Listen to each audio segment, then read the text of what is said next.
있습니다.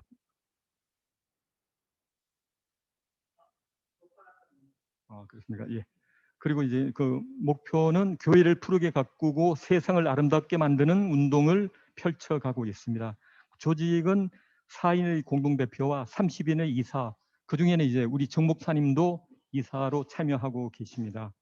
그리고 이제 실무진들은 지난해에 우리 교회에 오셔서 이제 특강을 해주신 이재현 목사님이 사무총장을 맡고 계시고 이하나 목사님은 이제 간사를 맡고 계십니다. 그래서 1984년도부터 6월 첫째 주일을 환경주일로 제정을 하고 예배 자료와 프로그램을 지금 각 교회로 좀 보내고 있죠. 오늘 드린 생태정의를 위한 공동기도문을 3월 달부터 아마 연말까지 계속 보낼 예정이고, 그리고 사순절 기간 동안에 우리가 드린 경건한 40일 탄소금식 운동과 부활절 이후에 이번 주까지 7주 동안 한국교회 탄소중립 캠페인 그리고 생명의 길 초록 발자국을 지금 제공을 하고 있습니다. 그리고 그 외에 하는 일은 녹색교회 이제 NCCK와 함께 녹색교회 선정 사업을 하고, 그리고 몽골 은총의 숲 조성 사업, 그리고 올 3월에 시작된 한국교회 아카데미 6개의 과정 중 하나인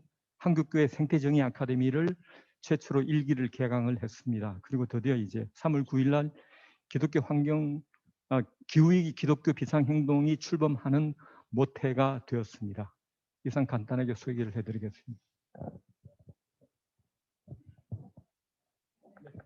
네, 반갑습니다. 제가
그러면 일단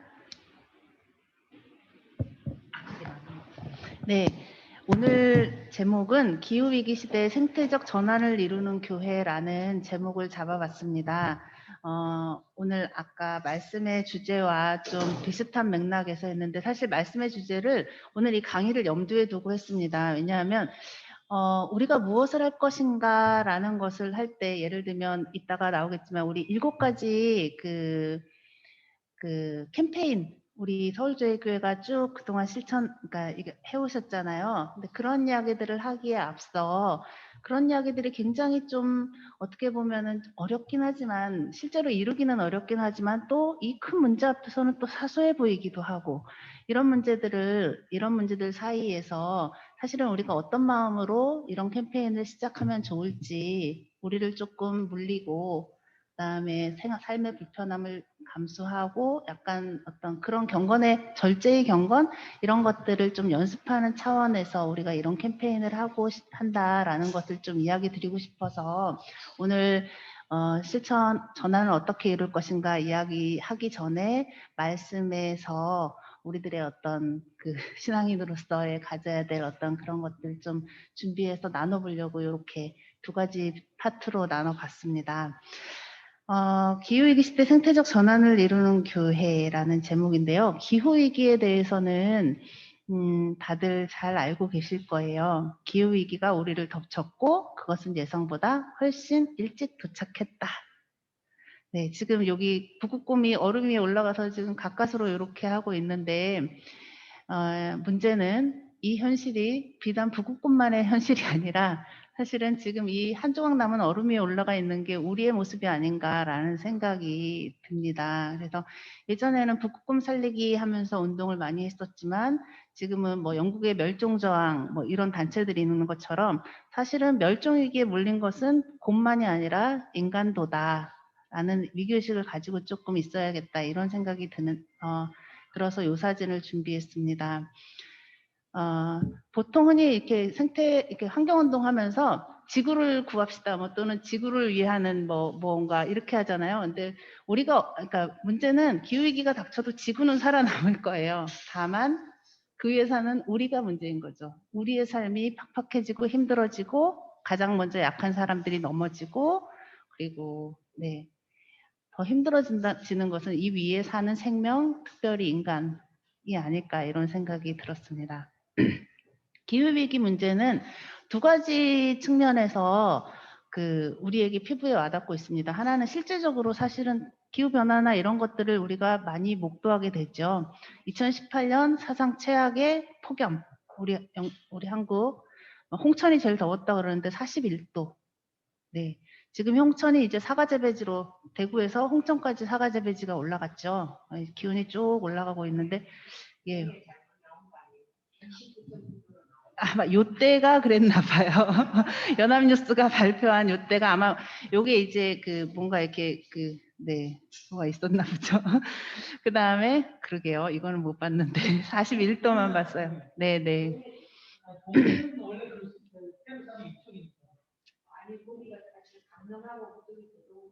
아니 거꾸로 이렇게 이쪽으로 바람이 이쪽으로 넘어가면 그쪽으로 넘을 수 있고 완전히 하면 저쪽으로 넘어갈 것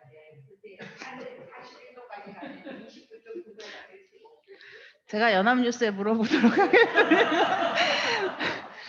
네, 이런 분위기 참 좋습니다. 자, 다음은 2019년 호주 산불. 네, 해를 넘기면서까지 2020년 초반까지 계속해서 몇 개월간 호주 산불이 진화가 안 됐었죠. 이게 이제 더워지고 건조해지면서 산불들이 계속해서 일어나고 있고 2020년 한국의 기록적인 장마와 홍수 그리고 2021년 올해 2월에 미국의 텍사스 한파 예, 텍사스가 보통 한 평균 기온 한 15도 정도 이 정도라고 하는데 지금 이때 최저 18도까지 마이너스 18도까지 내려갔다고 합니다. 자, 그리고 요 밑에 보면 추위에 기절한 바다 거북들의 모습이 있죠. 바다 거북이 되게 신기한 게 모래사장에 나와서 알을 부화하는데 거기 모래사장의 상태가 좀 시원하고 습기가 촉촉하면은 수컷 알들이 부화가 된대요. 근데 따뜻하고 건조하면 암컷 알들이 부화가 되거든요. 근데 지금 지난 12년인가 동안에 99%의 알이 암컷 알만 부화가 됐다는 거예요. 네. 네. 더워지고 따뜻해지고 했다라는 거죠. 그러면서 문제는 이러면 이제 바다 거북이 살아남기가 힘들죠. 그래서 멸종 위기로 가는 겁니다. 그래서 기후 위기가 어떻게 생물 멸종과도 연관되는가 바다 거북의 생태를 보면 알 수 있고요. 그 다음에 또 우리가 피부로 느끼는 것, 이거는 이제 2015년 기사인데 그 당시에 이제 시리아 난민들 그 이야기들인 것 같습니다. 유럽의 난민 사태의 뿌리는 기후 변화다. 환경 난민의 시대가 열렸다. 아시는 분은 아시겠지만 시리아 사태가 발생한 게 시리아가 이제 가뭄이 들어서 먹을 게 없어지고 그러면 러시아에서 주로 이제 곡물을 수입해서 먹었는데 러시아가 우리 먹을 것도 없다 못 주겠다고 하니까 이제 시리아에서 지금 식량 위기로 이제 문제가 생긴 거죠. 그러면서 이제 사회가 불안해지고 그러면서 이제 여러 정치적 다른 문제들이 개입을 하고 분쟁이 생기고 난민이 생기고 이런 식으로 식량 위기로부터 기후 위기로부터 식량 문제 생기고 분쟁 생기고 내전 생기고 그 다음에 난민 이렇게 되고 이렇게 쭉 이어지는 그런 코스에 문제들이 생깁니다. 난민의 문제도 지금 대부분의 많은 난민들이 기후 난민이라고 보시면 됩니다. 예를 들면 마실 물이 없어서 또는 먹을 양식이 없어서 이웃으로 넘어가고, 그러면 이웃 나라는 오게 해야 되는지 말게 해야 되는지 뭐 이런 것들을 막 결정해야 되고, 못 오게 하면 보트피플처럼 떠돌아다녀야 되는 상황이 생기는 거고. 네. 그래서 현실의 기후 난민, 뭐 예를 들면 시리아 난민, 소말리아 해적, 몽골의 이주 노동자. 몽골 같은 경우가 우리 몽골 은총의 숲을 통해서 좀 아시겠지만, 몽골 같은 경우에 대표적인 기후 재난국이죠. 지금 한 5천여 개 이상의 어떤 시내, 호수, 강 이런 것들이 말라가고 있습니다. 저도 한번 혹시 서울대학교 아직 몽골 안 가보셨죠? 아, 가보셨어요? 거기 가보시면 아시겠지만 그냥 모래밭인데 보니까 거기가 수생식물들이 자라는 호숫가에서 자라는 식물들이 아직 있어요. 근데 모래예요. 그리고 배가 거기 한가운데 있어요. 이게 무슨 일인가 했더니 거기가 원래 호수였다라는 거죠. 근데 싹 말라지고 사막화가 된 거예요. 그래서 전국 땅이 한 80~90%가 사막화됐다고 합니다. 그러면 이제 전통적으로 목축업을 하던 분들이, 유목을 하시던 분들이 도시로 몰려야 되고, 도시도 자리가 없으면 차라리 외국으로 이런 식으로 난민이 돼서, 물론 국내에서 거주지로 옮기는 것도 난민이죠. 근데 이제 이주 노동자로 외국에 많이 흩어져가 있습니다. 우리나라의 이삿짐 센터에 몽골 이주 노동자들이 많다고 합니다. 건장하고 뭐 이렇게 체력도 좋고 하니까. 네네. 네. 그런 사회적 약자들의 기후 난민화, 이게 이제 심각한 문제입니다. 요게 이제 우리가 피부로 와닿는, 그러니까 눈으로 볼 수, 일상에서 볼 수 있는 문제들이라고 하면, 이제 연구 결과, 자료 수치로 볼 수 있는 기후 위기의 문제들도 있습니다. 이게 지금 쭉 보면은 맨 끝에 보라색으로 되어 있는 저 홀로세라고 되어 있는 저 부분이 약 1만 년 전부터의 지구 기온의 상태입니다. 그전에는 빙하기와 간빙기를 막 이렇게 거치다가, 근데 이것도 그냥 된 게 아니에요. 각각의 포인트들에서 왜 이렇게 빙하기가 생기고 간빙기가 됐는지, 지구가 이렇게 조금 더 돌았더니 햇빛량이 부족해져 갖고 어쩌고 이렇게 빙하기가 되고, 이런 식의 어떤 주기적인 활동들이 있었거든요. 그러니까 지구의 어떤 물리적인 활동 때문에, 네, 그렇게 크게 빙하기와 간빙기가 왔다 갔다 했는데, 실제로 1만 년 전부터는 맨 끝에 보이는 저 홀로세, 네, 저것이 가리키는 것처럼 조기간이 1만 년이에요. 우리가 1만 년이면 인류가 이제 탄생해서 농경생활을 시작하는, 충분히 할 수 있는 요때부터 비로소 인간이 농경생활을 시작했다고 보면 됩니다. 그러니까 1만 년 동안 지구는 인간이 살 수 있을 정도로 적정한 어떤 온도를 유지하고 있었다, 이렇게 보면 됩니다. 그래서 지금은 특별히 예를 들면 어떤 사람은 기후위기 거짓말이야, 이제 뭐 간빙기로 가기 때문에 그래, 그렇게 하는데, 지금은 특별히 그렇게 간빙기로 가야 될 이유가 없는 상태이라고 볼 수 있습니다. 그리고 더 명확한 것은 최근 150년간의 기후 변화를 보면은, 온도 변화를 보면은, 지금 여기 까만 그래프가, 메뉴에 있는 까만 그래프가 그러니까 까만 선이 탄소 배출의 양이에요. 탄소 배출이 이렇게 증가하고 있는데, 그 다음에 빨간 이 그래프가 온도 변화거든요. 탄소 배출의 양과 온도 변화의 그 흐름이 같은 주기로 가고 있다라는 거예요. 그래서 탄소 배출과 온도는, 이산화탄소와 온도는 비례해서 비례곡선을 그리고 있다라는 것을 볼 수 있고, 조금 더 시간을 넓혀서 한 1000년 동안을 살펴봤더니 여기 보니까 대략 이 정도의 평균 기온을 가지고 있다가 맨 끝에 여기 급격히 올라가는, 저기가 바로 최근 150년이라고 보시면, 산업혁명 이후라고 보시면 될 것 같습니다.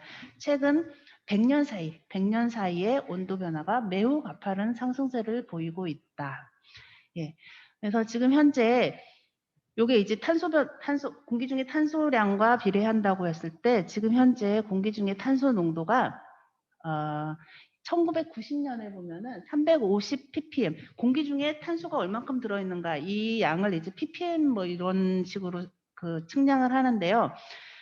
1990년대에 350 ppm이었거든요. 근데 지금 2020년 현재 415 ppm이에요. 문제는 여기에서 조금 415에서 약간 더 올라가서 450 ppm이 되면은 지금 현재 415 ppm이라서 1.2도가 우리나라 평균이에요. 우리나라 평균 기온이 1.2도가 올라갔거든요. 근데 1.2도 오른 상황에서 아까 보시면 막 지금 이런 변화들이 일어나고 있는 거잖아요.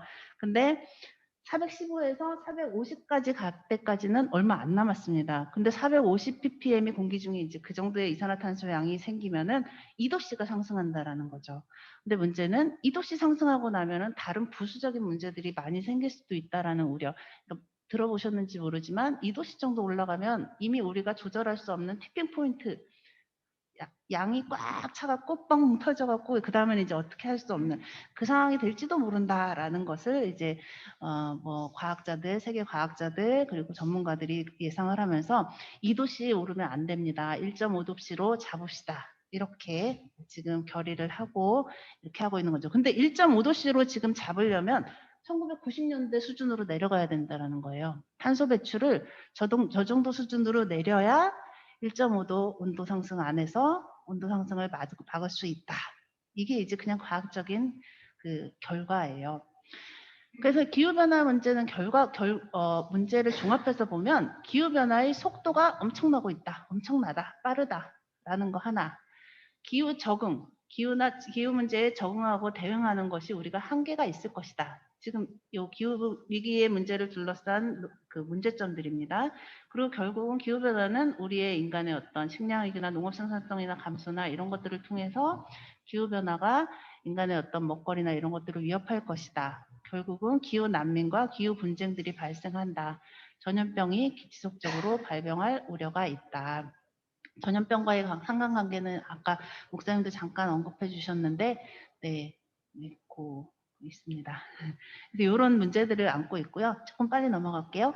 그래서 이제 이런 문제들을 인식한 세계 각국이 기후위기 비상사태를 선언하죠. 그래서 제일 먼저 유럽이나 미국에서 이렇게 선언했고, 우리나라 여기 맨 끝에 보면 우리나라도 기후위기 비상선언을 첫 결의안을 채택을 합니다.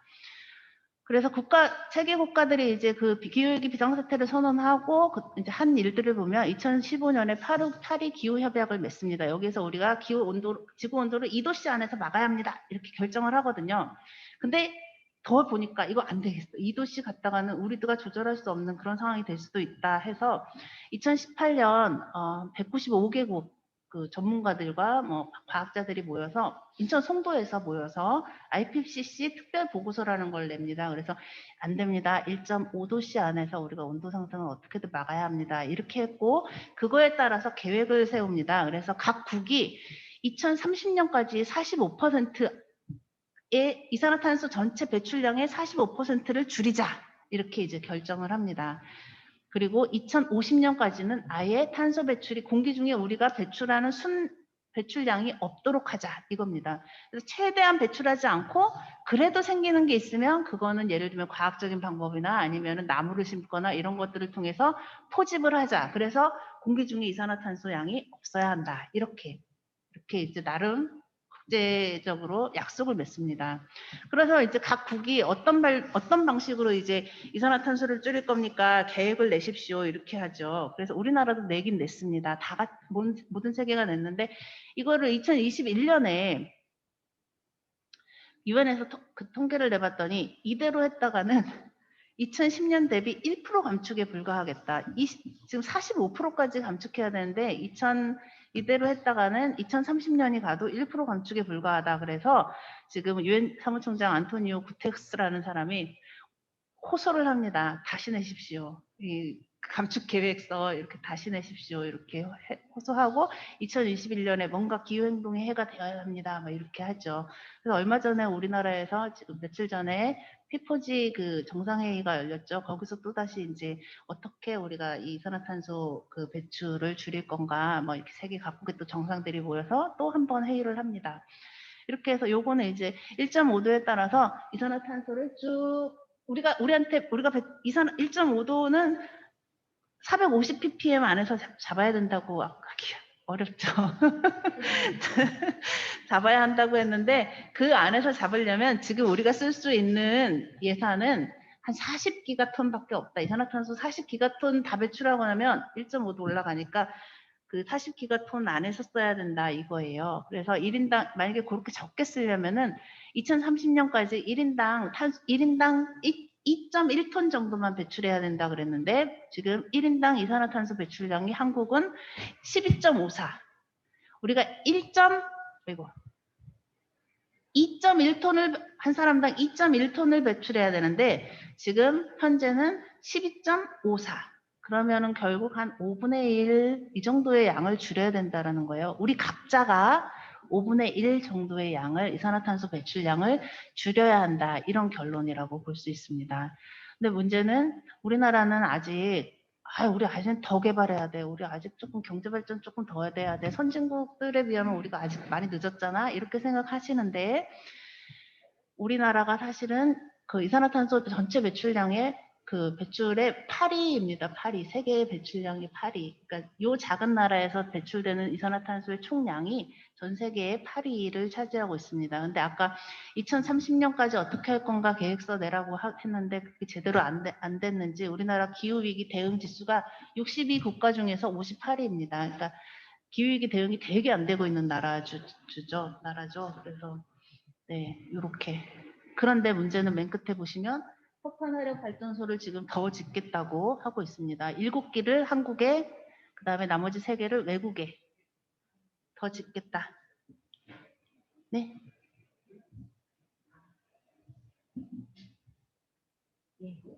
이렇게 하면서 이산화탄소 양을 줄이겠다고 하는 게 이게 되게 모순이 있죠. 이게 뭐냐면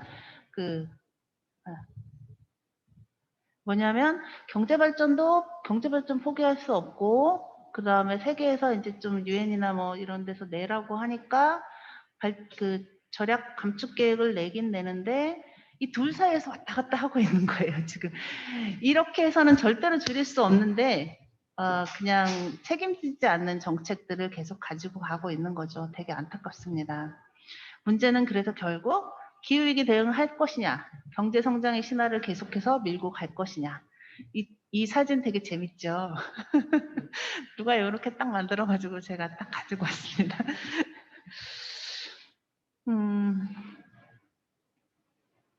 네, 이 부분은 넘어가고요. 기후 문제에 있어서 사실은 우리가 관심 가져야 되는 이유는 기후 문제가 우리가 우리 세상이 살기 어려워졌다 이 문제뿐만 아니라 기독교인으로서 종교인으로서 또는 뭐 양심 있는 시대인으로서 기후 문제에 관심을 가져야 되는 이유는 결국 기후 문제가 정의의 문제랑 관련돼 있기 때문입니다. 뭐냐면 힘이 있는 사람들 그리고 일찍 문명화된 나라들에서는 일찍부터 자연의 모든 것을 이용해서 마구잡이 개발을 하기 시작했어요. 막 영국은 일찌감치 스모그나 뭐 이런 것들 때문에 사람이 죽어나가고 고생을 많이 했잖아요. 그만큼 일찍부터 탄소 배출과 이 지구 환경에 미쳤던 악영향들이 되게 컸던 거예요. 근데 그렇게 쭉 그냥 막 하는데 문제는 경제 발전을 그렇게 이뤘는데 그렇다고 해갖고 그 경제 발전의 결과가 모든 사람들에게 되게 좋은가? 그건 아니잖아요. 그래서 그 일부의 어떤 나라와 어떤 계층과 어떤 계급의 사람들의 잘 사는 그런 삶을 위해서 지구가 일단 피해를 받았고 그리고 거기에 노동자들 뭐 그다음에 제3세계 뭐 사람들 뭐 이런 사람들이 그 모든 부들을 다 떠받치고 있는 어떤 그런 상황들 이게 과연 정의로운가 우리가 이렇게 발전시키면서 살아왔던 그 삶이 자연을 파괴하면서 살아왔던 그 삶이 이게 정말 정의롭고 평화롭고 공존할 수 있는 그런 방식이었나 이 문제가 사실은 기후위기 문제를 접근하는 가장 중요한 질문이 되어야 됩니다. 사실 그리고 지금 그 결과 탄소 배출을 해서 지금 많이 해서 지구가 위험에 처했는데 탄소 배출의 배출 가해자는 따로 있고 그것을 그로 인해서 피해자가 따로 발생하고 있다는 게 또 엄연한 현실이라는 거. 이것도 역시 정의의 문제 중에 하나거든요. 예를 들면 우리나라도 탄소 배출을 많이 하는 나라 8위라고 했잖아요. 근데 우리나라는 하늘이 제법 이제 맑아졌어요. 뭐 미세먼지 물론 있지만. 그런데 문제는 이렇게 탄소 배출을 많이 한 결과 지구가 뜨거워져서 그 결과가 어디로 가 있냐면 지금 파키스탄. 재앙이 어디로 집중되고 있냐면 파키스탄. 몽골 이런 식으로. 근데 몽골에서는 탄소 배출을 해봐야 얼마나 했겠습니까? 산업 발전이 별로 안 된 나라들에서 오히려 그 결과에 그 나쁜 피해를 고스란히 받고 있다라는 거예요. 그래서 기후 위기의 문제는 그걸 발생시킨 원인도 정의롭지 못했고 지금 그 결과도 정의롭지 않다라는 거. 이것이 바로 기독교인들이 이 기후 위기 문제에 주목해야 될 중요한 이유 중에 하나입니다. 그리고 세대 간 그거 차이 불평등도 있어요. 우리 어른들 이전 세대들이 다 만들어 놓은 이런 세대에 미래 세대가 이 짐을 고스란히 짊어지고 살아가야 된다라는 거. 이것도 세대 간 정의롭지 못한 불평등의 문제죠. 예를 들면은 핵발전소. 우리가 지금 전기를 쓰기 위해서 열심히 갔다가 핵발전 돌려서 쓰고 있잖아요. 근데 요 쓰레기, 핵발전 쓰레기, 이거는 미래 세대가 짊어져야 된다라는 거죠. 정의롭지 못한 거예요. 그래서 이런 생태 문제들은 정의와 중요하게 관련이 있습니다. 그래서 요즘은 제일 많이 쓰는 말이 생태 정의라는 말을 굉장히 많이 씁니다. 근데 우리가 이런 위기 상황이 되면 서로 돕고 막 협력하면서 되게 잘할 것 같잖아요. 근데 코로나 사태를 보십시오. 코로나 이 접종 그 백신이 부자 나라에서 나왔고 그들은 그 백신을 소유한 힘이 있는 나라가 되었고 그리고 가난한 나라 그리고 이런 데서는 그 개발하지 못한 나라들은 그들이 주는 또는 그것을 사와야 되는 어쩌면 그 약자의 위치에 서게 되는 거죠. 근데 식량 위기가 만약 기후 위기로 있어서 식량 위기가 닥친다고 했을 때 이런 문제들 또다시 반복될 거고 지금은 그나마 그래도 서로 호혜적으로 잘 이렇게 나눠 쓰자 이런 이야기들이 있다고 하더라도 정말로 식량 위기가 닥쳤을 때 가난한 사람들에게 먹을 것을 나눠주자라는 그런 선한 의도가 전 세계적으로 통할 것인가 이런 문제들도 좀 봐야 되겠죠. 예. 그래서 기후위기 한국교회에 묻는다. 그렇다면 이런 기후위기 앞에서 우리는 어떤 이해를 가지고 이 세상을 좀 살아야 될 건가 이 이야기인데요. 지구, 그냥 평범하게 지구라는 것라고 말하는 곳은 모든 생명들이 살고 있는 생태계이기도 하고 신앙적으로는 창조세계라고 우리가 고백합니다. 여기서 중요한 거는 창조세계. 우리는 이 지구를, 이 생태계를 그냥 지구, 생태계 이렇게만 부르지 않고 여기를 창조세계라고 또 하나의 의미를 붙여서 부르고 있습니다. 우리가 이 창조세계에 살고 있다라는 신앙 고백은 창조세계에 적합한 존재 방식이 필요하다라고 라는 것을 의미한다고 볼 수 있습니다. 여기를 어떻게 부르는지에 따라서 이곳을 대하는 우리의 자세가 달라지잖아요. 우리가 여기를 창조세계라고 부른다면 그러면 이 창조세계에서 어떻게 살아야 할 것인가 이 질문을 우리가 해야 될 것 같습니다.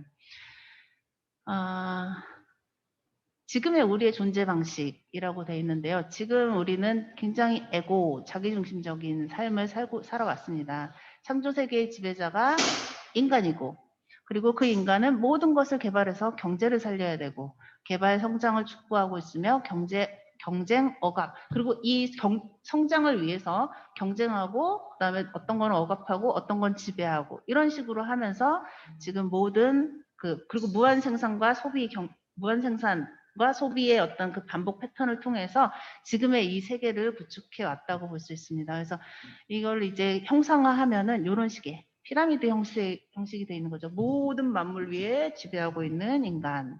그런데 이 세계를 창조세계라고 고백하는 사람들의 존재 방식에 대해서 이런 그림들이 있습니다. 이건 에고가 아니라 이제 에코 이런 방식으로 부를 수 있는데요. 생태계. 우리가 이 부분은 조금 나중에 얘기하겠습니다. 여기는 지금 앞에 그림과 뭐가 다르죠?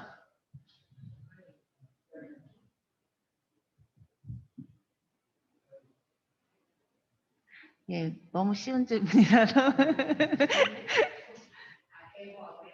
예.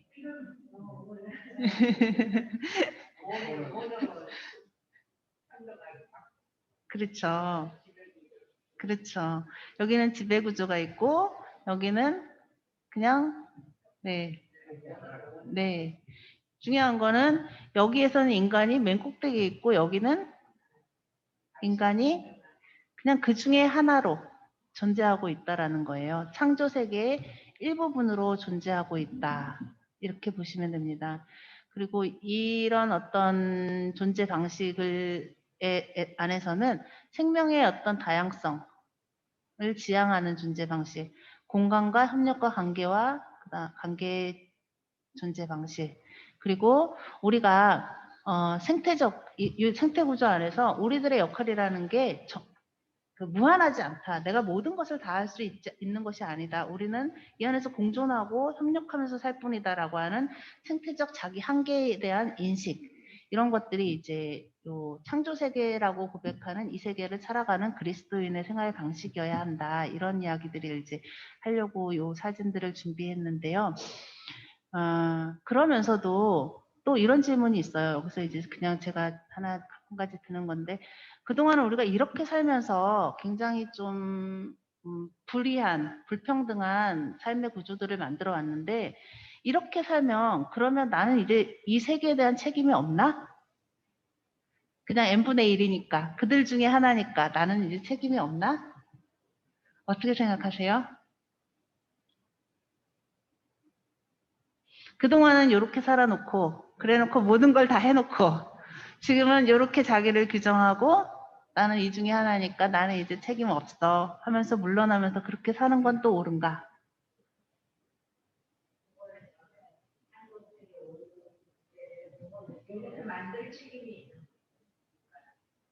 네. 그전에는 자기의 모든 능력을, 그러니까 이게 모든 것을 이용하는 것이 가능하다라고 생각했었던 어떤 그런 정도의 생각이었다면, 지금도 역시 우리가 되게 중요합니다. 근데 문제는 내가 위에서 지배하는 입장에서 뭔가 변화를 이걸 하겠다라는 게 아니라, 내가 스스로 중심이 되어서 예를 들면 공존과 협력과 이런 관계들을 향해서 나아가겠다. 어차피 인간은 자기중심적으로 사는 건 마찬가지예요. 다만 이런 방식의 행동 방식을 통해서가 아니라 자기 스스로 책임감을 가지고 주체로서 살아가는 어떤 그런 존재 방식으로 살아가야 된다라는 정도의 이야기들을 나누고 싶습니다. 어차피 우리는 주체로서 살아갑니다. 다만 이게 아니라 이 안에서 자기 주체, 이 생태 문제에 대해서, 생태 세계에 대한 책임성과 어떤 주체 의식을 가지고 살아가는 거. 요 사이에서 어떤 그 고민들을 저도 조금 더 발전시켜야 될 것 같고, 우리 그리스도인들이 조금 더 어떻게 이 안에서 내가 주체적으로, 책임적으로 살아갈 건가. 이 부분을 생각해야 되겠다. 이런 생각이 듭니다. 그래서 옛날에 이제 환경운동 하면은 사실은 이제 자연을 보살피고 막 이렇게 나름대로 약간 조금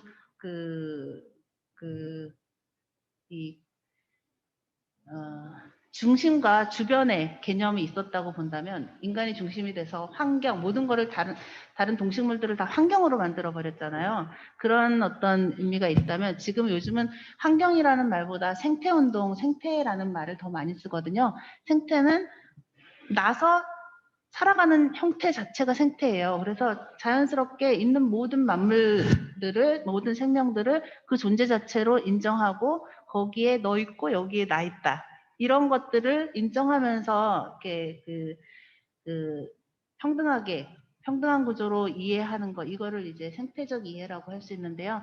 이제는 그래서 환경이라는 말보다, 모든 걸 주변화시켜버리는 환경이라는 말보다, 우리가 그 중에 일부다라는 어떤 생태라는 말을 통해서 우리의 어떤 이 피조 세계에 대한, 창조 세계에 대한 우리의 관계들을 조금 더 명확하게 정리해 나갔으면 좋겠습니다.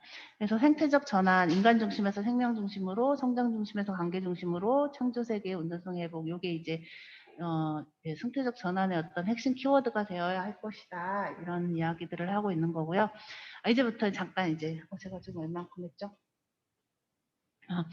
이제부터 이제 그린 엑소더스 요런 기치 하에서 기독교 환경운동연대에서 작년부터 그린 엑소더스 프로젝트라는 거를 준비했어요. 사실 향후 10년은 이것만 하겠다. 거의 이걸 중심으로 하겠다. 이런 각오로 교회가 생태적 전환을 해야 한다. 전환이란 회색에서 녹색으로. 회색은 주로 뭐가 생각나세요? 회색하면? 네, 콘크리트 생각나시죠? 아이고, 저희가 참 구호를 잘 정했네요. 회색에서 녹색으로. 그리고 탐욕에서 은총으로는 뭐가 생각나세요? 네, 네. 아까 말씀드렸지만 우리는 무엇을 더 가지려고 움켜쥐는 것으로 내 삶의 안전을 확보하려고 했었던 그런 습성이 있습니다. 그러나 자세히 보면 우리는 결국은 은총으로 사는 거예요. 사실은 내가 벌어서 내가 먹고 사는 것 같지만 그 모든 벌게 하는 시간과 힘과 에너지와 조건과 이런 것들을 주신 것이 하나님이다. 우리가 그렇게 고백하잖아요. 그래서 우리 삶은 더 이상 내 탐욕으로 지켜지는 게 아니라 하나님의 은총으로 내 삶이 이어진다. 이것들을 좀 기억하자. 그렇기 때문에 생태계도 이걸 내가 착취의 대상으로만 생각하지 말고 여기 모두에게 베풀어 주신 하나님의 은총 가운데 있는 우리가 그런 상황에 있다라는 것을 기억하고 그렇게 살자라는 것으로 탐욕에서 은총으로 하고요. 절망에서 희망으로는 왜 이런 걸 주제로 삼았을까요?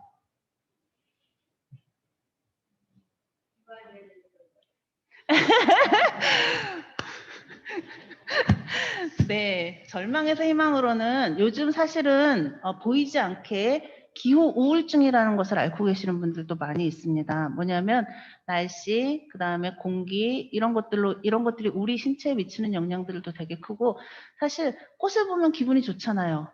근데 생태 비탄이라는 말이 있어요. 뭐냐면 아무것도 그러니까 이 녹색이나 이런 것들에서 소외된 삶을 살아가는 사람들의 마음속에 자기도 모르는 이거 심리학에서 심리 상담하시는 분들한테서 나오는 이야기인데 이 비탄감 이런 것들이 있다라는 거예요. 우리도 모르게 우리의 정신세계 안에 이미 그런 것들이 있는데 이런 것들이 우리가 겉으로 인지하지는 못하지만 우리가 어쩌면 세상에 대해서 되게 절망하고 있다라는 생각이 들었어요. 아, 이 세상이 이게 결국은 기후위기, 생태문제 이런 것들이 얼마나 해결되겠어라는 좌절감, 절망감들이 굉장히 우리 사이에 팽배해 있다. 근데 그렇지 않다. 그런 생각으로는 우리가 아무것도 변화시킬 수 없다라는 거죠. 결국은 하나님의 뜻은 우리를 구원하시는 거다. 여기에 대한 희망을 가지고 우리가 그래도 한 걸음씩 더 나아가 보자라는 의미로 절망에서 희망으로 이렇게 잡았습니다. 그래서 첫 번째 작년에 이제 이 프로젝트를 시작해서 올해 이제 크게 하고 있는 이게 이제 생명의 초록발자국이라는 캠페인인데요. 우리 서울제일교회에서도 오늘 주부에 보니까 그간 7주간 되게 열심히 이렇게 캠페인 해주셨던 것 같아요. 다만 그거를 이제 삶으로 얼마나 지금 시도해보고 사셨는지는 저는 알 수 없습니다. 근데 요거를 이제 좀 같이 해주셨으면 좋겠다라는 생각이 들어요. 그래서 오늘 이제부터 잠깐 생각해 볼 거는 이 생명의 길 초록발자국은 전체 7가지 영역에서 탄소 배출을 어떻게 절감할 수 있을까 이걸 이제 고민하면서 짠 캠페인이에요. 7가지면은 사실은 우리 생활에 굉장히 많은 부분들을 다 다루고 있습니다. 식, 먹는 거, 의, 주, 교통, 에너지, 문화, 경제. 혹시 만약에 내년에 하게 되면 뭐가 여기 더 들어가면 좋을까요? 네? 대중교통 이용. 거기 교통.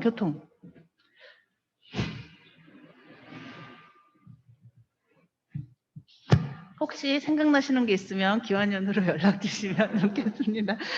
네, 그래서 한 7가지 분야에서 우리가 하나씩 시작해보자라는 의미예요. 그래서 7가지 주제를 가지고 이것들을 개인이, 그리고 교회가, 그리고 지역에서 어떻게 이루어 갈 건가 이렇게 세분화해서 캠페인을 짜봤습니다. 그래서 이렇게 했는데 오늘 할 주제는 개인들이 열심히 하는 것도 되게 중요한데 왜 이 캠페인에 교회가 나서야 하고 그리고 교회가 이 어떤 탄소 저감을 위한 어떤 생활 속 실천들에 교회가 어떤 역할들을 할 수 있는가 그 이야기를 조금 더 집중적으로 했으면 좋겠습니다.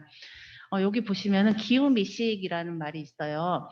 기후미식이라는 거는 기후하고 미식이라는 단어가 이렇게 합쳐진 단어예요. 그래서 처음에 얼핏 단어가 되게 어려우셨죠? 아니시군요.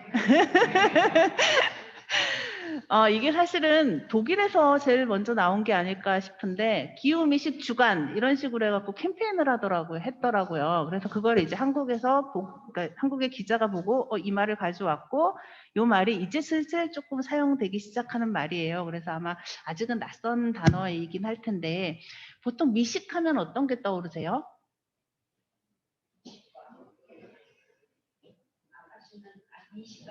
네네. 아, 부자. 미식가는 부자다.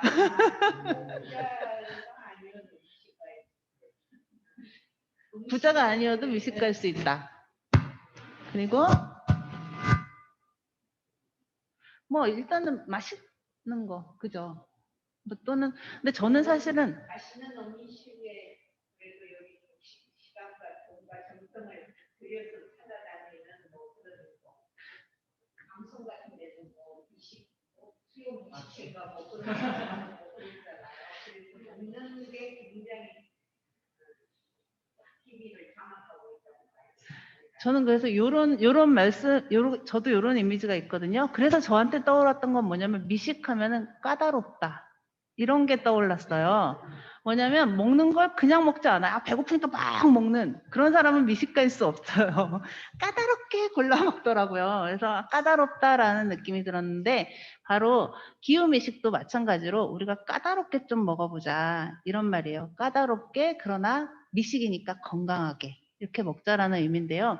아무거나 막 먹는 소비 습관, 맛있는 거 먹을 수 있는 건 다 먹자 이렇게 하지 마시고 일단 육식을 조금 줄여보는 그 습관을 좀 들여주십시오 하는 의미예요. 그 보시면 알겠지만 육류, 우리가 먹는 고기를 생산하기 위해서 탄소 배출이 전체 탄소 배출의 22%나 차지합니다. 35%에서 40% 정도 몇 프로죠 그게? 네, 5분의 1 정도 되는 거죠. 5분의 1 정도 되는 거죠. 고기 먹으려고 세상에서 만들어내는 탄소가 전체 탄소의 5분의 1이라는 겁니다. 소고기 하나 1kg의 소고기를 만들기 위해서는 7kg의 식물이 필요하고요. 그러니까 식물 식량이 필요하고요. 그리고 물도 10만 톤이나 들어간다고 합니다. 그러니까 고기 요만한 스테이크 하나 먹기 위해서는 곡식이 이만큼, 물도 이만큼 들어가서 그거를 축소해갖고 고기 한 덩어리 하는 거예요. 그럼 그걸 내가 먹는 거예요. 그래서 고기가 맛있긴 하죠. 그렇지만 좀 아예 끊는 거는 힘드시면 줄이는 걸로.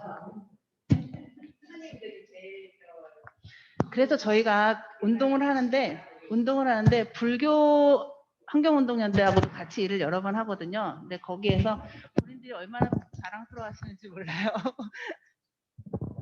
네. 그렇게 해서 고기가 좀 기후에 굉장히 안 좋은 음식이라는 걸 좀 아시고, 뭐 일주일에 매일 고기 드시는 분들은 한 2-3번으로, 그리고 일주일에 한 2-3번 드시는 분들은 한 번이나 아니면 한 달에 1-2번으로 줄이시면 됩니다. 너무 또 다 안 먹겠다 이렇게 하시는 건 힘드실 테니까 본인이 할 수 있는 한에서 최대한 줄여주시는 거를 좀 했으면 좋겠고요. 예를 들어서 고기 소고기 1kg에 탄소 배출량이 얼마다? 그러면 돼지고기나 닭고기 다를 거 아니에요? 네네. 일단 소고기가 제일 안 좋아요. 제일 탄소 배출량이 적은 고기를 먹는 운동을 하면 그 고기를 끊는다는 것은 알 거예요.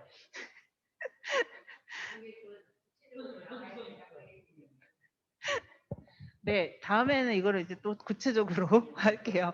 근데 어쨌든 고기를 드시는 걸 전체적으로 조금 줄여주시면 좋을 것 같아요.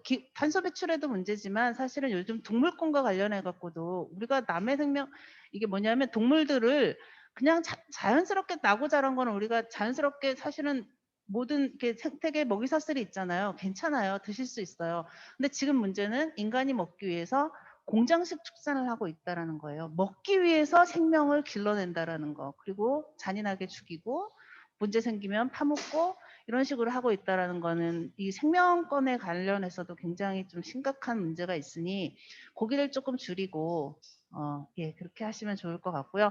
그래서 기본적인 제안으로 서울제일교회에서는 공동식사의 기본 식단을 채식으로 해주십시오. 이렇게 제안을 한번 드려봅니다. 그래도 고기가 드시고 싶으신 분들이 있다면 저쪽 구석에 조그맣게 고기도 마련해 두실 수는 있지만 기본 공동식단을 채식으로 해주시면 좋겠다 이런 생각을 하고요. 그 다음에 또 먹을 거 실어 나르느라고 탄소 배출이 굉장히 많이 됩니다. 그래서 이건 뭐냐면 이제 오렌지 뭐 또는 아보카도 뭐 이런 거 외국에서 막 날라오잖아. 비행기 타고 날라와야 되는 거예요. 그래서 이게 먹는 식량들의 이동거리가 길어질수록 탄소는 더 많이 배출되게 되죠. 그래서 될수록이면 지역에 있는 음식, 우리나라는 뭐 사방으로 요만큼 정도니까 우리나라 음식을 그냥 드시면 제일 좋을 것 같아요. 그래서 같은 과일을 먹어도 오렌지 대신에 예, 귤. 네, 이렇게 드시면 좋을 것 같습니다. 사실은 이제 탄소 발자국을 생각하면은 이렇게 가까이에 있는 게 먹는 게 좋고요. 근데 탄소 발자국이라는 것도 있고 생태 발자국이라는 것도 있어요. 사실은 생태 발자국 들어보셨어요? 생태 발자국은 그 음식을 기르기 위해서 예를 들면 농약을 치고 비료를 주고 뭐 이렇게 하면서 환경 파괴를 하면서 만들어내는 그런 그 음식을 최대한 그러니까 그런 식품을 최대한 줄이겠다라는 의도로 하는 거예요. 그래서 친환경, 무농약 이런 것들은 다 생태 발자국을 줄이자고 하는 거예요. 근데 이 친환경 무농약이 다 탄소 발자국을 줄이느냐? 그건 아니에요. 예를 들면 외국의 어디 좋은 친환경 농장에서 갖고 와서 먹겠다 하면 생태 발자국은 분명히 적은 음식이지만 탄소 발자국을 엄청 남기는 음식이거든요. 그래서 그런 식의 어떤 이게 참 그래서 기후 미식 까다롭게 먹어야 되는 그런 이유가 생깁니다. 그래서 먹는 거 이런 부분이 있고요. 그래서 드셔야 됩니다. 그래도 교회 안에서 그래서 혹시 뭐 예를 가능하시면은 로컬 푸드를 뭐 이렇게 좀 할 수 있도록 제가 아까 전에 요 질문을 했죠. 왜 교회가 나서야 하는가 이 질문을 했는데요. 개인이 내가 좀 로컬 푸드 하고 싶다 이렇게 해도 주변에서 찾을 데가 없어서 음식을 식품을 구입하지 못하는 경우들이 있어요. 그래서 교회가 만약에 그렇다면 이 사람들과 이 실천 사이에 징검다리 역할을 해주는 건 어떨까 이런 생각이 들어서 교회를 중심으로 이런 이야기들을 좀 해보고 싶었습니다. 그래서 예를 들면 우리 교회에서 정기적으로 로컬푸드 시장을 창설해서 지역 사람들과 한번 홍보도 해서 나눠본다거나 이런 일들을 조금 기획해 보는 것도 좋을 것 같습니다. 그래서 한번 보시면서 우리 교회가 기획해서 진행할 만한 일들이 뭐가 있을까 이렇게 한번 생각해 보시면 좋을 것 같아요. 여기는 이제 이번에 정말 초창기 초록교회인데요. 들녘교회 아시는 분은 아시겠지만 기장교회 목사님이시죠. 이세우 목사님께서 지역 로컬푸드 운동을 굉장히 열심히 하고 계십니다. 그래서 서울에 있는 몇몇 교회들하고 로컬푸드 이렇게 교류하시는 그 일을 하고 계시는 것으로 알고 있는데요. 예, 여기 그래서 예로 하나 집어넣고요. 빈마을교회는 이번에 이제 녹색교회가 된 교회인데 여기는 진짜 되게 특이한 게 젊은 전도사님 한 분이 영주에 내려가서 공동체 하겠다 그러고서 딱 세우고서는 아무나 와라 그래서 청년들이 모이기 시작해서 여기서 청년 생활 공동체가 조직이 됐어요. 그래서 여기서 농사 짓고 바보 농부들이라는 뭐 법인도 운영하고 있고 종 다양성 지키기 위해서 퍼머컬처 뭐 이런 거 세워가지고 여러 가지 이제 실험도 하고 생명밥상 운동하고 막 이렇게 하시는 교회가 있더라고요. 감리교회인데 되게 특이해서 저희 한번 여기는 또 한번 집중적으로 한번 연구를 해봐야겠다 이런 생각이 조금 들어요. 두 번째는 이제 좀 빨리 가야겠습니다. 슬로우 패션인데요. 슬로우 패션 우리가 옷 이거 매일매일 입고 다녀요. 한순간도 옷을 안 입는 순간이 없죠. 근데 우리가 옷에 대해서 한 번도 제대로 깊이 생각해 본 적이 없는 것 같다. 근데 옷을 생산하고 유통하고 소비하고 폐기하는 과정에서도 탄소가 굉장히 많이 배출됩니다. 청바지 한 벌 만들려고 하면 물 욕조 물이 굉장히 많이 들어요. 욕조 몇 개 정도가 들을지 혹시 예상이 되세요? 100개 되게 많이 쓰셨네요. 40개. 욕조 40개 정도의 물이 청바지 만들려고 할 때 들어간다고 합니다. 실제로 이제 뭐 이런 면 제품 이런 거 면 제품이 좋긴 한데 이걸 만들려면은 목화 기르고 해야 되는데 목화가 물을 굉장히 많이 필요로 하는 식물이고 땅의 지력도 되게 많이 좀 힘들게 하나 봐요. 그래서 모카를 대량으로 기르는 곳에서 주변이 서서히 사막화된다. 이런 보도들이 또 되고 있거든요. 그러니까 우리가 쓰고 많이 쓰면은 뭘 써도 문제가 생겨요. 그래서 아주 기본적으로는 제가 오늘 설교에서 계속 얘기했지만 우리가 절제하고 우리 좀 삶의 어떤 그거를 물리는 수밖에 없어요. 인간이 이만큼이나 많은데 뭘 해도 일단 환경에 대한 부담이 되게 큽니다. 그렇기 때문에 조금씩 줄이는 거 일단 그게 제일 중요해요. 그래서 그렇게 해서 그 옷이 아무리 싸다고 그거 자꾸 사다 날르지 마시고 옷장 좀 비우고 그리고 좋은 옷 사서 오래 쓰고 오래 입고 그리고 그래도 아직 멀쩡한데 못 입겠으면 좀 바꿔 입고 이런 일들을 하는 것이 환경에 주는 부담을 줄일 수 있는 되게 좋은 방법입니다. 그래서 교회에서 할 수 있는 일이 뭐가 있을까 했을 때 우리 뭐 아나바다 이런 것도 좀 기획을 하셔서 같이 도려 쓰시고 그리고 또 좋은 거는 요즘 젊은 사람들이 재활용을 되게 좋아해요.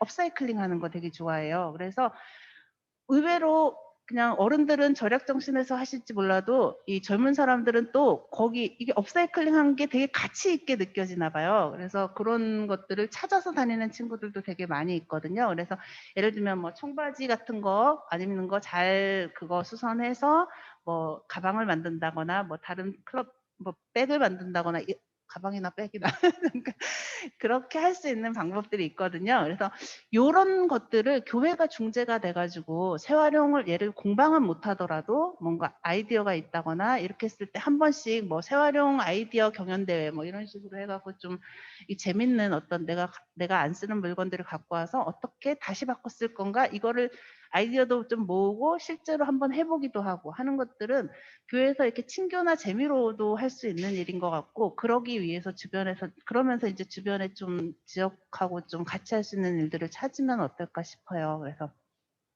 나눠 쓰는 것, 그 다음에 업사이클링 하는 것 이런 것들을 좀 했으면 좋겠고요. 여기 초록가게인데 해남에 있는 이번에 그 2018년에 된 교회인데요. 여기는 교인들이 모두 나서서 폐지를 10년 동안 주셨는데 교회가 작아요. 10년 동안 얼마를 번지 아세요? 폐지 주어서? 1억 8천을 벌었대요. 근데 그 돈으로 뭘 했냐면 지역사회에다가 그걸 했어요. 예를 들면 지역 아동센터, 그 다음에 급식, 그 다음에 교육, 장학사업 이런 것들을 했는데 교인들이 지나가다가 폐지 있으면 재빨리 주워갖고 차에 싣고 목사님도 신방 가다가 폐지 있으면 채우고 내려서 줍고 이런 식으로 모으셨대요. 그러니까 뭐 그래서 그리고 또 이게 낮에 모으면 폐지 줍는 분들하고 경쟁이 되니까 그분들한테 미안하니까 밤에 돌아다니셨다고 그러더라고요. 그래서 그렇게 해서 일단 지역사회에 뭔가를 할 수 있는 기반을 만드셨고 그걸로 또 초록가게가 탄생을 합니다. 바자회를 시작으로 했는데 옷들이 이렇게 보니까 멀쩡한데 사람들이 안 가지고 하고 뭐 이렇게 멀쩡한데 버리고 하는 것들을 가지고 초록가게를 시작해서 이 초록가게가 어마어마하게 커졌습니다. 그래서 여기에 이제 주로 농촌에서 오는 이주 노동자들 같은 경우에는 요런 농촌에서 사실은 작업복 같은 거 이런 거 필요하잖아요. 이렇게 제공할 수도 있고 그리고 안 쓰는 거는 또 필요한 곳으로 해외로 보내기도 한다고 하시는데 초록가게 수입으로 또 다시 청소년 쉼터 같은 것들을 운영하고 있습니다. 적자로 아무도 맡으려고 하지 않는 청소년 쉼터를 초록가게를 통해서 운영하고 있고요. 그러니까 이 초록가게를 통해서 계속 뭔가 자원이 순환되고 있는 거예요. 이 동네에, 해남 지역의 이 동네에 뭐 폐지도 순환되고 옷도 순환되고 교육도 순환되고 이런 식의 일들이 있는 거여서 요걸 거점으로 해갖고 그런 일들이 있더라고요. 그래서 그런 거 하시면 좋을 것 같고 미니멀 라이프는 덜 쓰고 오래 쓰기 그다음에 제로 웨이스트 요즘 차도 엄청 커졌는데 냉장고도 엄청 커지고 뭐 가전제품도 다 엄청 커졌는데 아무리 효율이 좋다고 해도 큰 제품은 크게 많이 먹게 돼 있죠. 그래서 조금 불필요한 어떤 사이즈의 그것들은 좀 지양을 해주시고 필요한 만큼만 쓰고 필요한 만큼 쓰고 그다음에 알뜰하게 쓰고 버리는 거. 그 정도의 어떤 미니멀 라이프 한다고 집에 있는 조그만 물건을 조금만 두겠다고 하고 멀쩡한 물건 버리고 새 물건 사오고 멀쩡한 물건 버리고 새 물건 사고 이렇게 하시면 안 되고요.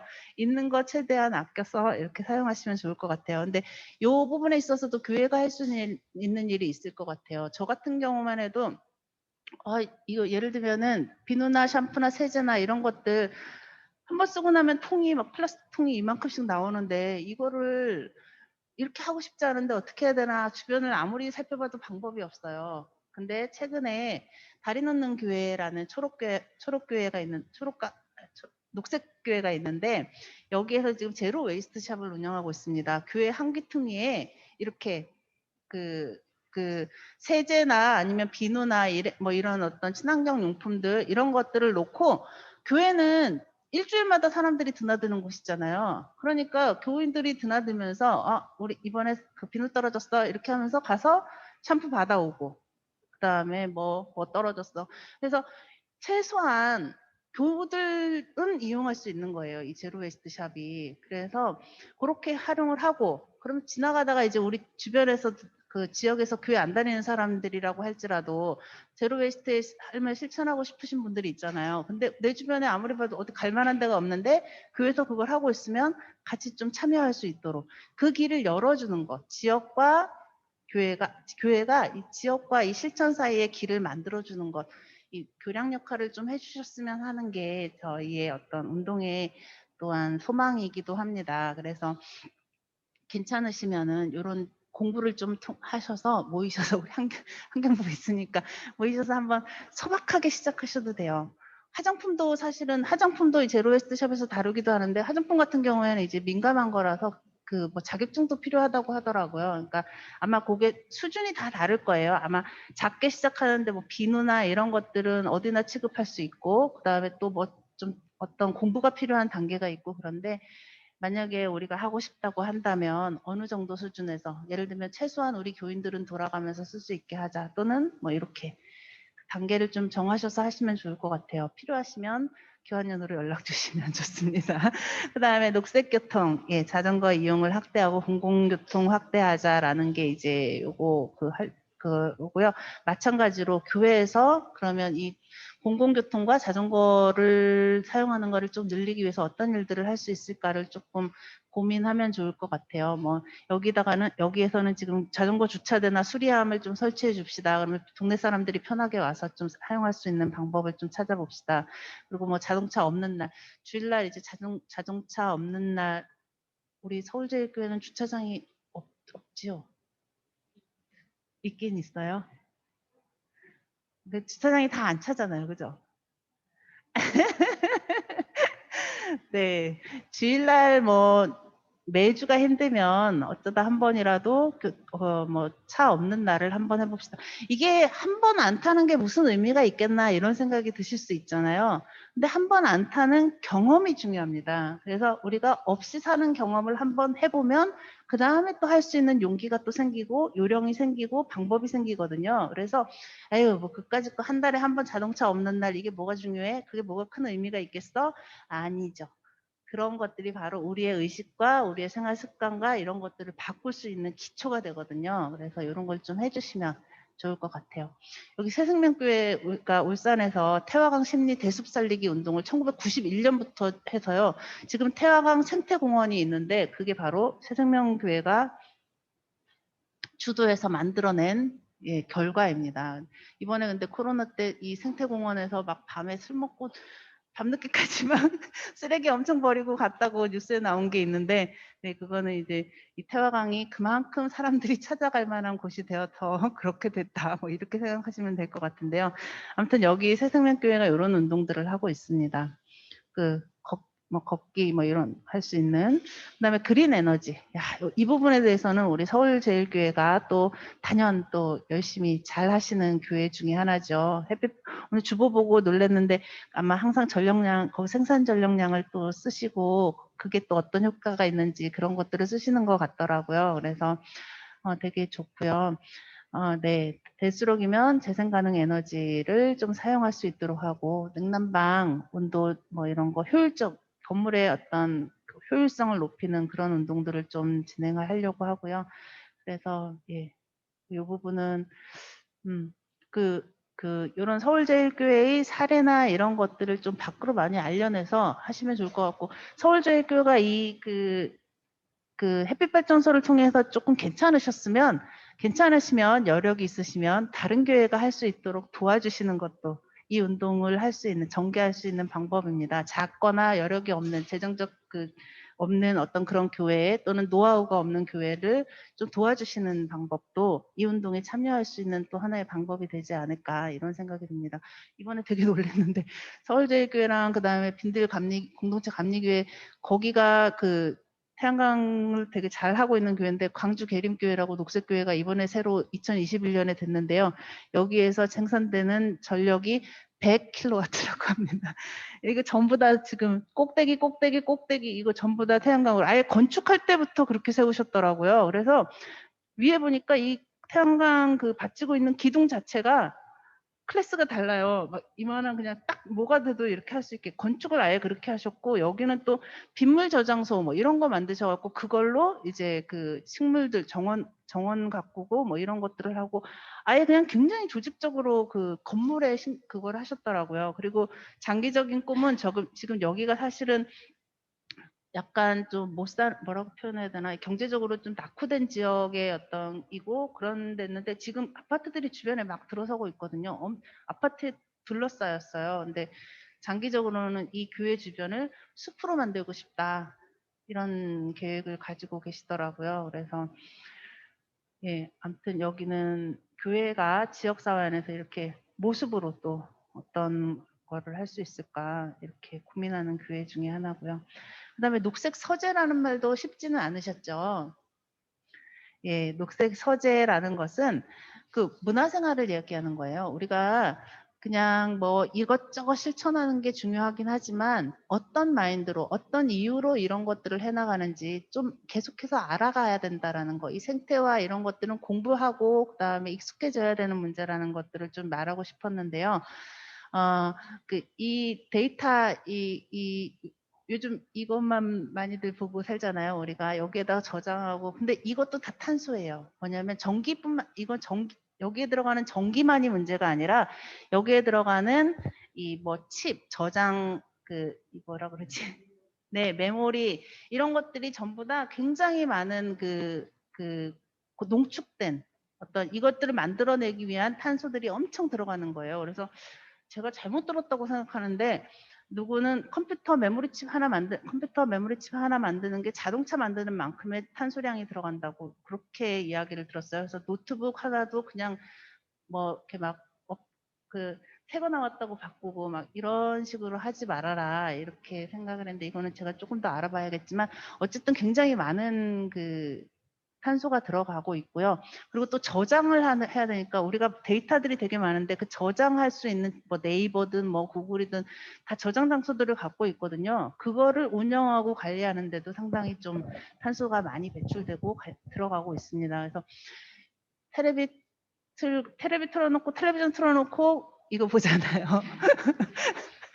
이런 거 이제 다 그만하고 조금 끄고 저녁 때 이렇게 책 펴서 같이 보고, 좀 특별히 생태책이면 더 좋을 것 같고 성경책이면 더 좋고, 뭐 하여튼 이렇게 해서 좀 이런 생활을 하자. 이게 바로 녹색 문화의 생활이다, 이런 이야기들을 좀 하고 싶었어요. 정신문화 뭐 이런 것들도 조금 우리가 가꿔야 된다, 이런 거거든요. 그래서 여기에는 이제 생태 도서관을 좀 대표적으로 예를 잡았어요. 요즘 녹색 교회들이 생태 도서관 하는 교회들이 굉장히 많이 있어요. 그러니까 뭐냐면 교회 한 켠에 관련된 책들, 우리의 정신과 정서와 이런 것들을 풍요롭게 할 수 있는 그런 책들을 준비해 놓고 교우들이 읽고, 그다음에 조금 더 괜찮으면 지역의 아동들이나 청년들이나 개방하고 더 개방하고, 이런 식의 활동들. 아까도 말씀드렸지만 교회가 생태와 관련된 교량 역할을 할 수 있는 방법으로 생태 도서관이 있습니다. 이거 되게 잘하고 있는 교회들 많이 있으니까 필요하면 또 소개해 드릴게요. 그리고 이 녹색 서재로 그냥 우리가 서재했을 때 이런 종이인데요. 우리 서울제일교회가 이미 하고 계시지만, 예, 재생용지 사용하는 거는 책상 위에서 나무를 심는 방법이다, 이렇게 저희가 선전하고 있어요. 그러니까 나무를 재생용지가 비싼 이유가 소비하는 사람들이 없어서래요. 쓰는 사람이 없어서. 근데 문제는 우리가 종이 다 재활용하잖아요. 근데 종이는 그러니까 분리수거 해놓고 재생용지를 안 쓰면 분리수거하면 이거 어디다가 쓰겠어요. 이거 쓸 데가 없는 거예요. 그러니까 분리수거하는 게 중요한 게 아니라 분리수거해서 걷어진 재생용지가 사용돼야지 분리수거가 이게 순환이 일어나는 건데 분리수거는 했는데 이걸로 만들어진 종이를 안 쓰면 이거는 폐기가 되는 거잖아요. 그래서 이 순환을 염두에 두고 우리가 또 재생용지 사용하는 것도 되게 좀 했으면 좋겠습니다. 생명의 경제 오늘 했던 그런 부분인데 아까 목사님 말씀하셨던 것처럼 우리는 힘이 요만하지만 사실은 기업들이나 이런 데는 더 잘할 수 있거든요. 근데 그런 기업들에게 잘할 수 있는 기업에게 투자하고 못하는 기업은 과감하게 끊어버리고 하는 것들이 우리의 지혜로운 생태적 투자가 될 수 있을 것 같습니다. 그리고 돈이라는 건 돌아야 되는 거잖아요. 그래서 우리 안에 대수로김의 협동조합이나 해서 우리 안에 생명들, 지역이나 생명을 살릴 수 있는 어떤 그런 운동들을 하고 있는 곳에 투자하고 거기 가서 소비하시고 이런 운동들을 하시라고 이렇게 하고 있습니다. 여기 뭐 예도 이렇게 있는데요. 마지막으로 제가 너무 길게 했어요. 개인적이 되는 것을 멈추십시오. 기호교회라는 그 책을 지은 짐 안탈 목사님의 이야기입니다. 뭐냐면 지금 이런 대부분 지금 이런 기후 문제에 있어서 사람들이 야 이거 문제가 너무 커서 내가 뭘 할 수 있겠냐고 개인이 뭘 할 수 있겠냐고 이렇게 말하는데 개인이라는 말 자체 사고 자체를 지워버리라는 거예요. 이 기후 문제나 생태 문제에 있어서 개인은 없어요. 우린 다 하나의 그냥 운명 공동체 집단인 거예요. 여기에서 뭐 누구는 그거 피해를 입지 않고 누구는 뭐 안전하고 누구는 하고 이런 것들이 없다라는 거죠. 그래서 운명 공동체다. 지금 남의 집에 불난 게 아니라 우리 집에 불난 거다. 이런 식의 생각들을 가지고 개인적이 아니다. 개인적이 되는 거를 이제 멈춰라. 공동체적으로 생각하고 행동해라. 이런 의미로 이런 말씀을 쓰신 것 같습니다. 너무 두서없이 했는데요. 감사합니다.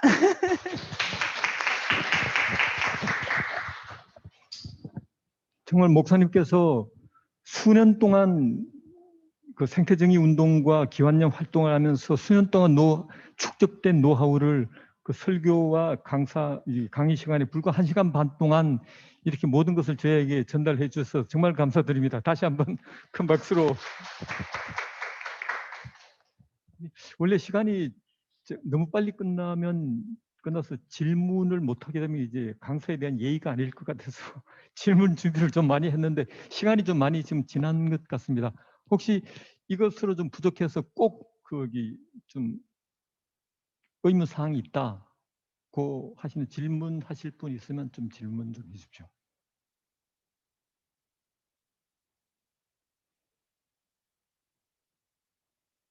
이성숙 집사님 열심히 필기하시던데 질문 하십니까? 아, 예.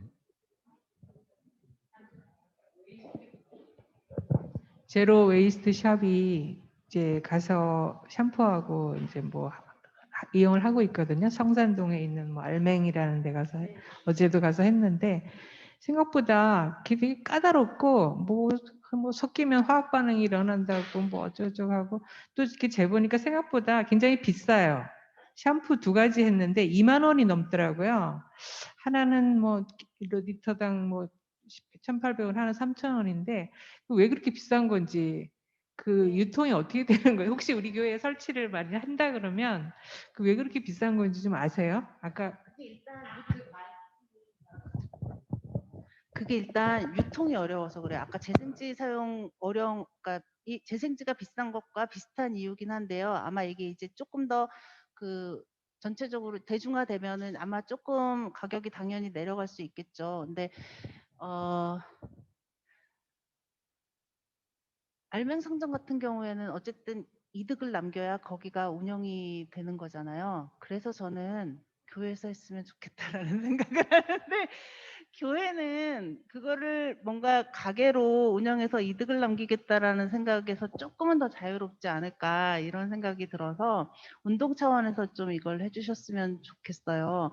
그리고 한 가지는 이제 그게 아무래도 아직 좀 그렇다 보니까 대용량으로 유통을 해야 되는 경우가 있더라고요. 그러니까 거기가 근데 그 대용량으로 유통을 해야 되면은 그거를 이제 다 어쨌든 한꺼번에 구입을 하고 만약에 이게 유통기한이 있기 때문에 조금 만약에 잘 안 되면 폐기해야 되는 부담도 있고 막 해서 아마 제가 봤을 때는 가격이 그런 어떤 모든 어떤 위험 부담이나 이런 것들을 조금 포함한 가격이 아닐까 이런 생각이 조금 들어요. 그래서 이 제로 웨이스트 샵을 할 때 조금 이렇게 그래서 제가 지금 뭐 이렇게 그 설명회 같은 걸 조금 열어볼까 하는데요. 녹색 교회들이 관심 있는 교회들이 좀 있어서 이게 그 사서 우리 교회만 다 소화하려고 그러면 되게 부담이 돼요. 한 통을 사갖고 하려고 그러면 이제 그거를 대량으로 받는 그 뭐라 그러죠?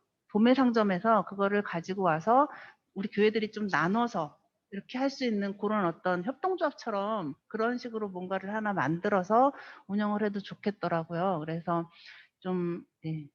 그래서 그런 기획을 하고 있습니다. 그래서 관심 있으시면은 저도 사실은 더 연구해야 돼요. 이제 뭐 좀 아는 게 별로 없어요.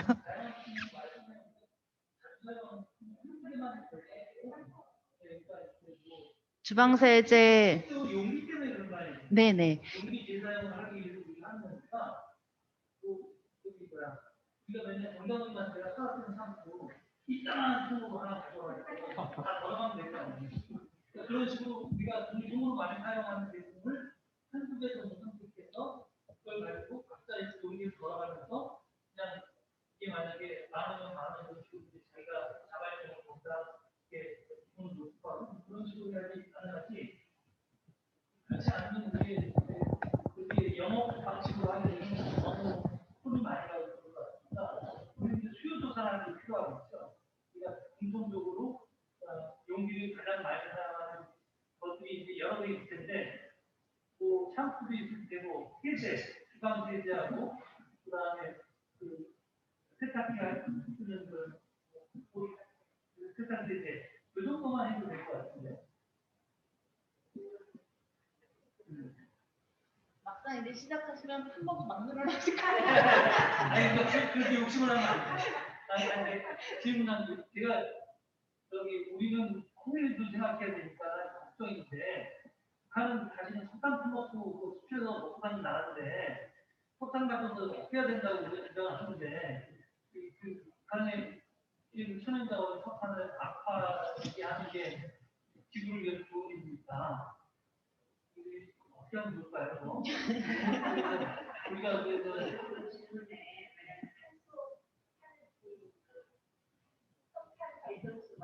탄소를 부각한다면은 원자력이 낮다라는 그런 얘기도 안 돼. 어쨌든 원자력 발전소를 탄소 배출은 없다라고 거짓말이에요.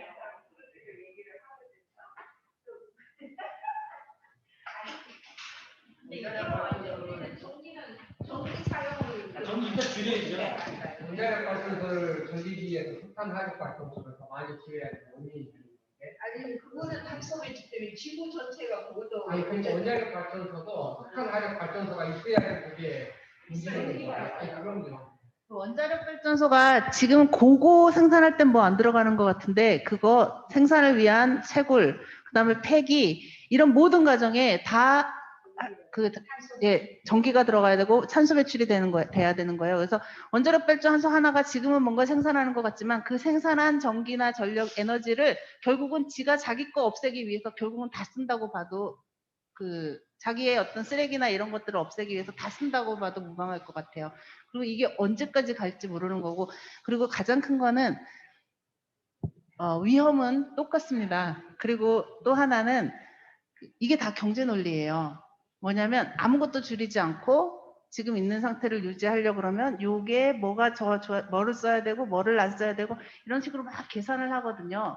근데 지금 아까부터 제가 얘기하고 싶은 것은 아무것도 줄이지 않고서는 절대 지금 이 상황을 타개할 수 있는 방법이 없습니다. 그래서 이게 참 슬픈 얘기긴 한데 지금의 어떤 이 욕심과 이런 정도의 이런 걸 막 유지하기 위해서 뭔가 막 기술이 발전될 것이다 또는 뭐를 쓰면 더 좋다 이렇게 하는데 그런 것들이 바로 그런 이야기들이 우리가 아무것도 못하게 하는 그런 원인으로 작용하고 있다라는 거.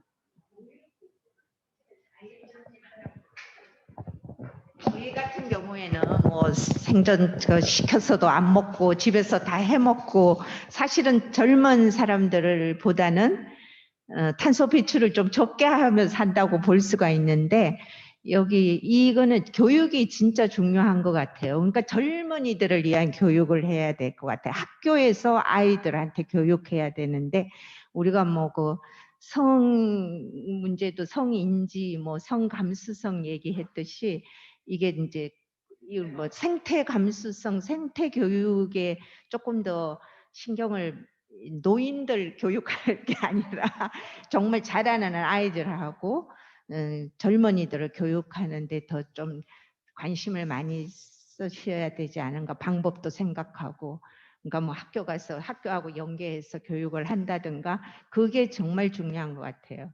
그러니까 요즘 뭐 젊은 사람들은 시켜 먹고 뭐 하면 뭐 쓰레기 이만큼씩 나오고 하는데 죄책감 망가질 수도 있으니까 하여튼 뭐 그런 말씀 좀 드리고 싶습니다.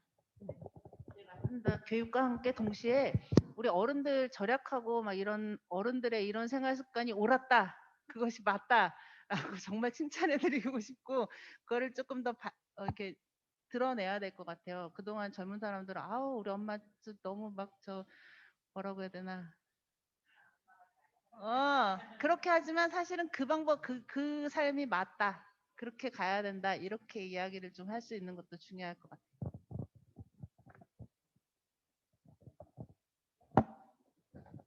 준비하신 질문 못 하신 분 계시면 한 분 정도. 네.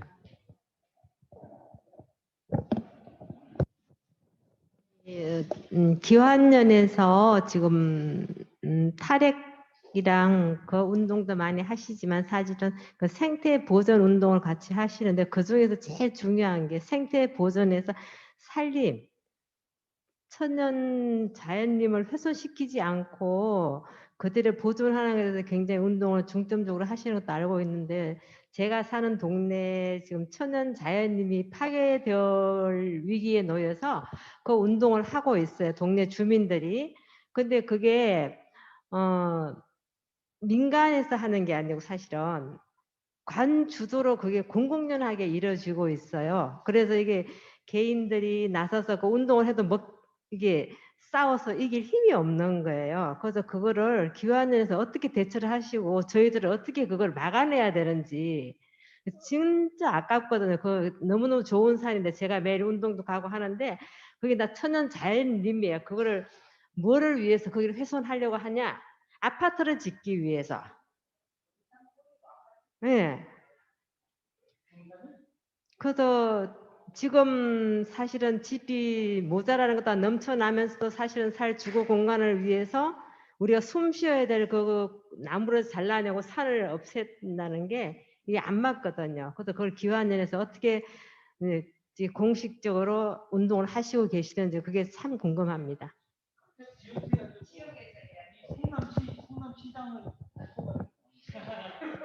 필요하시면 기도회 하러 가겠습니다. 저희가 참 그 부분은 기도회 하러 갑니다. 근데 그거는 정말 좀 행정적으로 그런 걸로 해결해야 돼. 정부나 기업에 대해서 호소하는 걸로 끝내지는 않은 거. 사실 기도회라는 게 바로 어떤 항의의 성격을 지니는 거니까 그럴 필요성은 꼭 있는 것 같습니다. 또 추가로 하는 것도 이미 지금 그 허가가 나 있는 상태지만은 계속 지금 환경 그 지역 주민들과 연대해 가지고 계속 지금 집회하고 시위하고 있거든요. 군청 앞에서 우리도 한번 그때 갔었잖아요. 그러니까 그러한 거와 똑같이 사실 지역 주민들이 열심을 내지 않으면 옆에서 연대하기 힘들거든요. 그래서 지역 주민들과 더불어 그 힘이 이제 그 다음에 연대의 힘으로 작용해야만이 이게 가능한 거죠. 네, 완전히 옳으신 말씀입니다. 그래서 시작을 하시면은 주변에 분명히 같이 좀 힘을 보탤 수 있는 저희 같은 같이 가서 하거든요. 그래서 그렇게 해서 실제로 막아내는 사례들도 있으니까 좀 네. 원래 저기 질의응답 시간 포함해서 1시간에 다 마치기로 그렇게 했었는데 강의를 워낙 재밌게 하시고 또 뜨거운 열기를 보여주셔서 20분 연장이 된 것 같습니다. 그러면 정말 이 강의 저기 설교에 이어서 강의까지 이렇게 해주신 정말 이현아 목사님께 다시 한번 감사히